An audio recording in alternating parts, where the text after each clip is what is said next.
Na equação f de x, a gente vai usar os 3 pontos dados no enunciado, substituindo na equação padrão da função de segundo grau.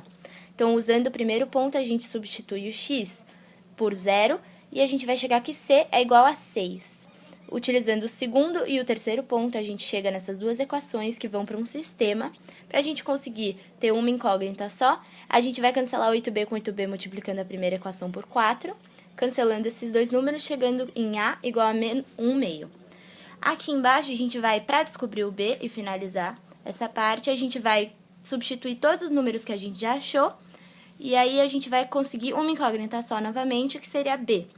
O resultado de tudo isso vai ser b igual a menos 4, então a lei de formação dessa função vai ser essa aqui. 1 meio x ao quadrado menos 4x mais 6, igual a f de x. Fazer a equação g de x, que com os pontos dados a gente foi substituindo, deu c igual a 4 e depois essas duas equações.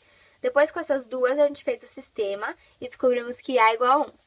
Aí, depois, para descobrir o b, a gente só substituiu os valores que a gente já conseguiu do a e do c nessa fórmula e conseguimos que b é igual a 4. Depois, só fazer a lei de formação, que deu g de x igual a x quadrado mais o gráfico de g de x. Para isso, a gente fez x vértice e y vértice. E depois, para descobrir os zeros da função, a gente fez pelo Bhaskara e descobriu que só tem um, que é menos 2. O ponto P de intersecção de f de x e g de x.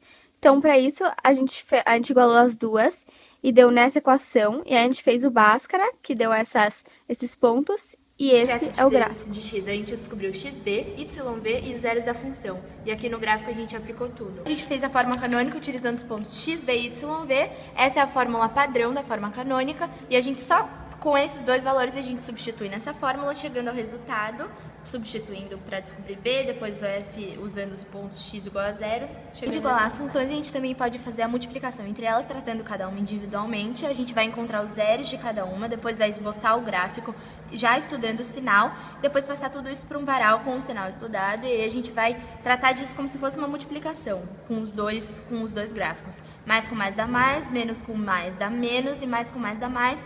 Tudo isso a gente vai chegar nesse resultado aqui e vai usar apenas os positivos, porque o resultado é maior que 0, e passar os deslocamentos a gente também vai usar a forma canônica, e aí a gente vai, como mostra aqui o gráfico, passar o f de x, que tinha o xv no 4, passar 3 para a direita, simplesmente fazendo isso, colocando aqui no 7, e vai também passar o yv 4 unidades para baixo, chegando em menos 5, e aqui a gente tem o gráfico final, mostrando cada uma das funções.